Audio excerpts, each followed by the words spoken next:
दोस्तों मैं जहाँ पे वर्क करता हूँ वहाँ पे जब मैं कल ड्यूटी पे गया था तो मेरे सर के द्वारा एक टास्क दिया गया। उस टास्क में मुझे ये कहा गया कि मुझे एक ऐसा स्टार्टर बनाना है जिसमें जो भी हमारा मोटर होगा उस मोटर को चालू और बंद करने के लिए हमें केवल एक पुश बटन का इस्तेमाल करना है। यानी कि इसी पुश बटन को प्रेस करें तो हमारा मोटर ऑन हो जाए और इसी पुश बटन को हम प्रेस कर दें तो मोटर हमारा ऑफ हो जाए। तो दोस्तों मैंने सर को पूरा एक सर्किट डायग्राम बना के एक्सप्लेन कर दिया। अब ये जो हमारा सर्किट डायग्राम है इसी सर्किट डायग्राम को मैं आपको भी एक्सप्लेन करने वाला हूं, लेकिन पूरा प्रैक्टिकली मैं एक्सप्लेन करूंगा। यानी कि हम किस प्रकार से एक पुश बटन के द्वारा मोटर को चालू और बंद करेंगे उसी के बारे में आज के इस वीडियो के माध्यम से सीखने वाले हैं। तो चलिए दोस्तों वीडियो को स्टार्ट करते हैं। दोस्तों यदि आपको किसी कॉन्टैक्टर को केवल एक पुश बटन के द्वारा चालू और बंद करना है तो इसके लिए आपको यहाँ पे दो रिले का इस्तेमाल करना पड़ेगा। ये जो हमारा फर्स्ट रिले होगा ये रिले हमारा ऑन रिले कहलाएगा, क्योंकि इसका काम होगा कॉन्टैक्टर को ऑन करना। इसी प्रकार से इस कॉन्टैक्टर को बंद करने का काम ये वाला रिले करेगा, तो इस रिले का नाम हम ऑफ रिले रख देंगे। अब ये जो हमारा कॉन्टैक्टर है और जो रिले है इनका जो न्यूट्रल टर्मिनल होता है उन सभी टर्मिनल पे मैंने न्यूट्रल पावर सप्लाई को ऑलरेडी कनेक्ट कर दिया, जिससे कि हमारा वीडियो थोड़ा छोटा बने। अब इसके बाद में हमें क्या करना है समझ लेते हैं। देखिए ये जो हमारा सर्किट डायग्राम है इस सर्किट डायग्राम को हम फॉलो करते हुए पूरा वायरिंग करेंगे। तो इस सर्किट डायग्राम में ये बताया गया है कि जो हमारा फेज सप्लाई है वो फेज सप्लाई सबसे पहले पुश बटन में चला जाएगा। अब यहाँ पे जो हमारा पुश बटन होगा इसमें जो एलिमेंट इस्तेमाल करेंगे वो हमारा एनो एलिमेंट होगा। तो यहाँ पे हमारे पास में एक पुश बटन है जिसको मैंने फेज सप्लाई डायरेक्टली ले जाके कनेक्ट कर दिया हूँ। तो इस सर्किट डायग्राम में ये बताया गया कि जो हमारा पुश बटन है इससे जो पावर सप्लाई जाएगा वो मेन कॉन्टैक्टर का जो एनसी कॉन्टैक्ट है इस एनसी कॉन्टैक्ट को इनपुट पावर सप्लाई देगा। तो यहाँ पे जो हमारा कॉन्टैक्टर है इस कॉन्टैक्टर में केवल एक एनो कॉन्टैक्ट है, तो इसके ऊपर में मैं एक एडोम ब्लॉक को लगा देता हूँ। इस एडोम ब्लॉक में एक एनसी कॉन्टैक्ट है और एक एनो कॉन्टैक्ट है। तो इस एनसी कॉन्टैक्ट को हमें इनपुट पावर सप्लाई देना होगा इस पुश बटन के द्वारा।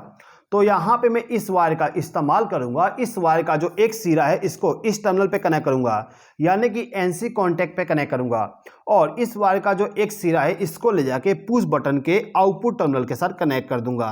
अब इस एनसी कॉन्टैक्ट के आउटपुट टर्मिनल से जो पावर सप्लाई जाएगा वो हमारे ऑफ वाले रिले के एनसी कॉन्टैक्ट में जाना चाहिए। तो ऑफ वाला रिले हमारा ये वाला है।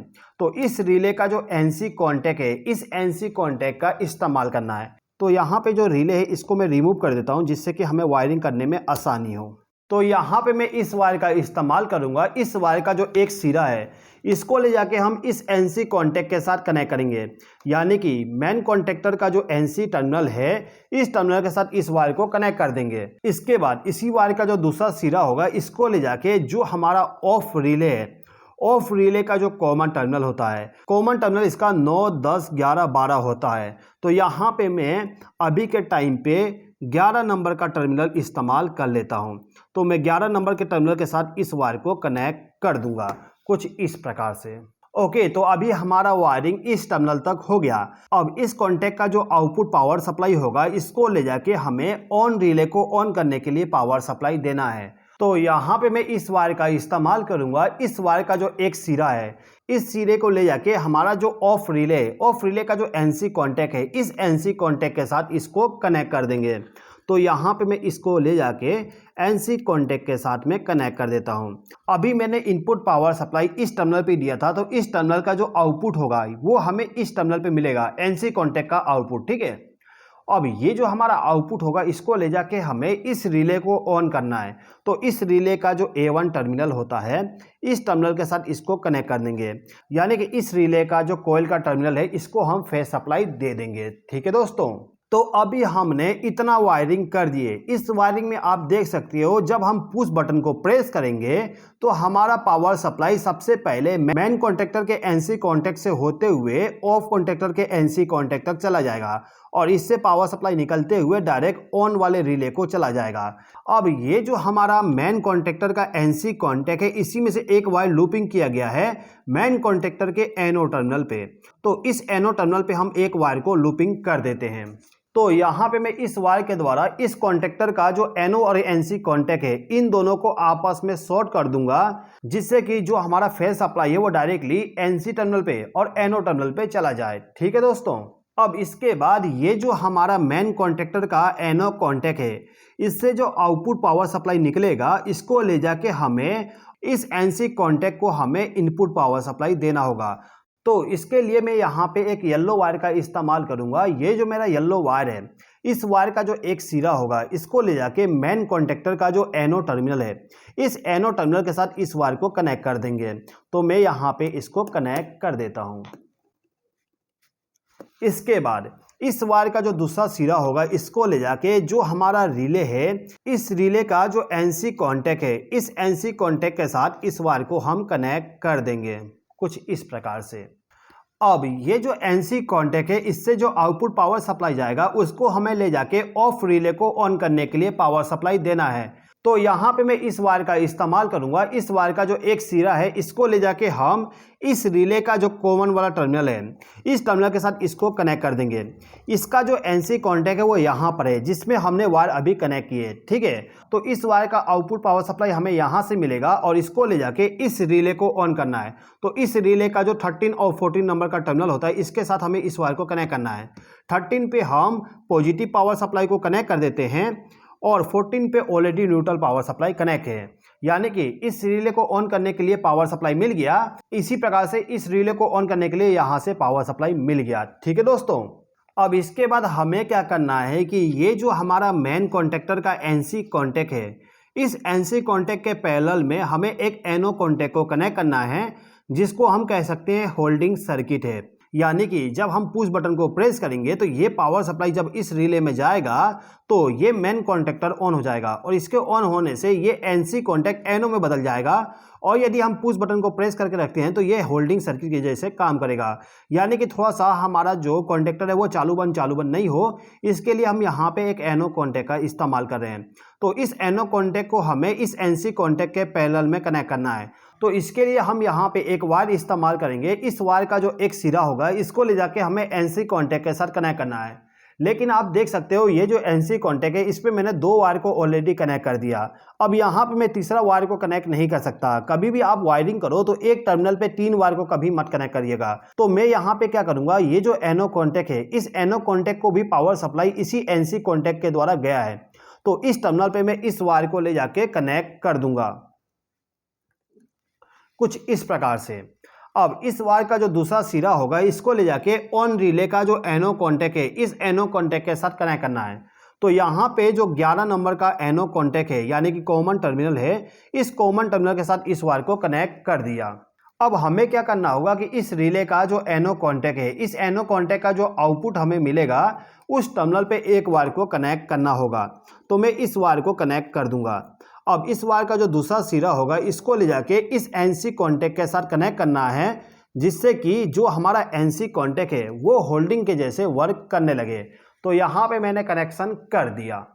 ओके, तो जिस प्रकार से मेन कॉन्टेक्टर का जो NC कॉन्टेक्ट है इसको होल्ड करके रखने के लिए हमने ऑन रिले का NO कॉन्टेक्ट इस्तेमाल किए, इसी प्रकार से जो इस कॉन्टेक्टर का जो NO कॉन्टेक्ट है इस NO कॉन्टेक्ट को होल्ड करके रखने के लिए हम ऑफ रिले का NO कॉन्टेक्ट इस्तेमाल करेंगे। तो यहाँ पे हम क्या करेंगे, ये जो हमारा मेन कॉन्टेक्टर का NO टर्मिनल है इन दोनों के पैरेलल में इस ऑफ रिले का NO कॉन्टेक्ट इस्तेमाल कर लेंगे। तो इसके लिए मैं क्या करता हूँ कि ये जो NO कॉन्टेक्ट है इस NO कॉन्टेक्ट के साथ आप देख सकते हो ये वाला वायर रूप है, यानी कि इस पुश बटन से पावर सप्लाई डायरेक्ट गया है इन सभी को। तो यहाँ पे मैं क्या करने वाला हूँ कि ये जो मेरा NO कॉन्टेक्ट है इस NO कॉन्टेक्ट को जो पावर सप्लाई गया है इस टर्मिनल के द्वारा इसी टर्मिनल के साथ एक और वायर को कनेक्ट कर दूंगा। ओके, तो हम इसको कनेक्ट कर दिए। अब इस वायर का जो आउटपुट पावर सप्लाई जाएगा इसको हमें ले जाके जो हमारा ऑफ रिले है इस ऑफ रिले का जो कॉमन टर्मिनल है इस कॉमन टर्मिनल के साथ इसको कनेक्ट करना होगा, जिससे कि हम इसका NO कॉन्टेक्ट इस्तेमाल कर सकें। अब इस कॉमन टर्मिनल का जो NO है वो ये वाला टर्मिनल है, तो इससे मैं एक वायर को ले जाके इस NO कॉन्टेक्ट को इनपुट पावर सप्लाई दे दूंगा। तो इसके लिए मैं यहाँ पे इस वायर का इस्तेमाल करूँगा। इस वायर का जो एक सिरा है इसको मैं कॉमन टर्मिनल के साथ कनेक्ट कर दूंगा कुछ इस प्रकार से, और इसका जो आउटपुट है इसको ले जाके मैं इस NO कॉन्टेक्ट के साथ कनेक्ट कर दूंगा। अभी जो हमने वायरिंग की है इस वायरिंग को एक बार समझ लीजिए। देखिए ये जो हमारा पुश बटन है इसको जब हम पहली बार प्रेस करेंगे तो पावर सप्लाई यहाँ से डायरेक्टली फ्लो होके इस रिले में चला जाएगा।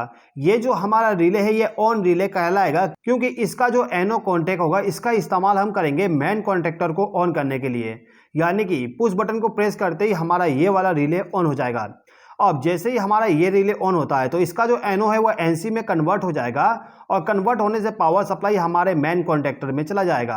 अब मेन कॉन्टैक्टर के ऑन होने से क्या होगा, इसका जो एनसी कॉन्टैक्ट है वो एनो में बदल गया और यहाँ पे जो पुश बटन था इसको हमने रिलीज भी कर दिया, लेकिन इसी कॉन्टैक्टर का जो एनो कॉन्टैक्ट है वो एनसी में भी बदल जाएगा।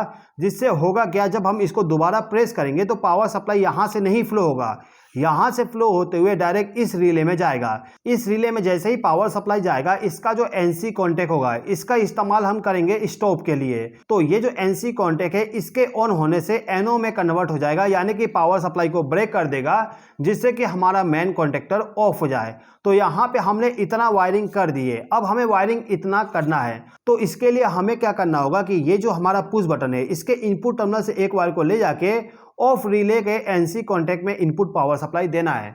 तो इसके लिए मैं यहाँ पे इस वायर का इस्तेमाल करता हूँ। इस वायर का जो एक सिरा होगा इसको इस पुश बटन के इनपुट टर्मिनल पे कनेक्ट करेंगे, यानी कि इसमें फेस सप्लाई डायरेक्ट आना चाहिए। अब इस वायर का जो दूसरा सिरा होगा इसको ले जाके हम इस ऑफ रिले के कॉमन टर्मिनल पे कनेक्ट कर देंगे। कुछ इस प्रकार से हम कनेक्शन कर देंगे। अब जैसे कि मैंने बताया ऑफ रिले का इस्तेमाल हम मोटर को बंद करने के लिए करेंगे, तो इस ऑफ रिले का एनसी कॉन्टैक्ट हमें इस्तेमाल करना है। तो यहाँ पे जो मैंने कॉमन टर्मिनल इस्तेमाल किया, इस कॉमन टर्मिनल का जो एनसी कॉन्टैक्ट है वो इसके नीचे में ही है। तो इसी एनसी कॉन्टैक्ट के साथ मैं एक वायर को कनेक्ट कर देता हूँ। ओके, अब इस वायर का जो दूसरा सिरा होगा इसको ले जाके ऑन रिले के कॉमन टर्मिनल पे कनेक्ट कर देंगे। तो ये हमारा ऑन रिले है और इसका एनो कॉन्टैक्ट यहाँ पर है, तो मैंने इसके साथ इस वायर को कनेक्ट कर दिया। अब इस रिले का जो कॉमन टर्मिनल है, इस कॉमन टर्मिनल का एनो कॉन्टैक्ट यहाँ पर है, तो इस टर्मिनल के साथ मैं एक वायर को कनेक्ट कर देता हूँ। और इस वायर का जो दूसरा सिरा होगा इसको हम ले जाके जो हमारा मेन कॉन्टैक्टर है इस कॉन्टैक्टर को ऑन करने के लिए हम फेस सप्लाई कनेक्ट कर देंगे। कुछ इस प्रकार से हम कनेक्शन करेंगे। ठीक है दोस्तों, तो यहाँ पे हमारा वायरिंग लगभग कंप्लीट हो गया। अब हमें केवल इस कॉन्टैक्टर को होल्ड करके रखने के लिए एक होल्डिंग सर्किट बनाना है। तो होल्डिंग सर्किट बनाने के लिए हम इसी कॉन्टैक्टर का एनो कॉन्टैक्ट इस्तेमाल करेंगे, जिसका कनेक्शन हम ऑन रिले का एनो कॉन्टैक्ट जो है उसके पैरेलल में करेंगे। यानी कि हमें क्या करना होगा कि इस रिले का जो एनो कॉन्टैक्ट है जिसमें हमने अभी वायर कनेक्ट किए, जो कि पावर सप्लाई जा रहा है हमारे इस कॉन्टैक्टर को ऑन करने के लिए, उसी कॉन्टैक्ट के साथ में हमें एक वायर को कनेक्ट करना है। तो मैं यहाँ पे इस वायर को कनेक्ट कर दूंगा। अब इस वायर का जो दूसरा सिरा है इस सिरे को ले जाके मेन कॉन्टैक्टर का जो एनो कॉन्टैक्ट है इसका एनो कॉन्टैक्ट एक यहाँ पर है, तो मैं इसी एनो कॉन्टैक्ट के साथ इस वायर को कनेक्ट कर दूंगा। अब हमें केवल इस वायर को कनेक्ट करना है और इस वायर को कनेक्ट करने के बाद हमारा कंट्रोल वायरिंग पूरा कंप्लीट हो जाएगा। ये जो हमारा वायर है इसको हमें ले जाके इस एनो कॉन्टैक्ट के आउटपुट टर्मिनल पे कनेक्ट करना है, तो मैं इसको यहाँ पे कनेक्ट कर दूंगा। अब इस वायर का जो दूसरा सिरा होगा इसको ले जाके हमें A1 टर्मिनल के साथ कनेक्ट करना है, जिससे कि पावर सप्लाई यहाँ से डायरेक्टली लूप हो जाए इस टर्मिनल के साथ में। तो हमारा कनेक्शन कंप्लीट हो गया। ठीक है दोस्तों, इस कंट्रोल वायरिंग को एक्सप्लेन करने के लिए मैं यहाँ पे एक लैंप को कनेक्ट कर देता हूँ, जिससे कि इस कॉन्टैक्टर के ऑन और ऑफ का कंडीशन को शो कर सकूँ। तो दोस्तों, ये जो मेरा लैंप था इसको मैंने इस कॉन्टैक्टर के साथ में कनेक्शन कर दिया। अब यहाँ पे जो मेरा रिले है इस रिले को मैं बेस के साथ में कनेक्ट कर देता हूँ। ओके, तो पूरा इस सर्किट डायग्राम के अनुसार कनेक्शन हो गया है। अब हम इसको ऑन करके चेक कर लेते हैं। तो सबसे पहले मैं एमसीबी को ऑन कर दूंगा। एमसीबी को ऑन करने के बाद जब मैं फर्स्ट टाइम इस पुश बटन को प्रेस करूंगा तो हमारा जो मोटर होगा मोटर हमारा ऑन हो जाएगा। आप देख सकते हो कि यहाँ पे जो मेरा लैंप है वो ऑन कंडीशन में आ गया है। अब यदि मैं इसी पुश बटन को दोबारा से प्रेस करता हूँ तो आप देखोगे मोटर हमारा ऑफ हो जाएगा। एक बार और देख लीजिए, एक बार पुश बटन को प्रेस करने से मोटर ऑन हो जाएगा, दूसरी बार पुश बटन को प्रेस करने से मोटर हमारा ऑफ हो जाएगा। ठीक है दोस्तों, तो दोस्तों मैं उम्मीद करता हूं कि आपको ये सर्किट डायग्राम पूरा समझ में आ गया होगा। दोस्तों यदि आपको ये वीडियो पसंद आया हो तो प्लीज़ इस वीडियो पे लाइक, शेयर और कमेंट कर दीजिएगा। और यदि आपने अभी तक हमारे चैनल को सब्सक्राइब नहीं किए तो सब्सक्राइब भी कर लीजिएगा। इस वीडियो को देखने के लिए धन्यवाद।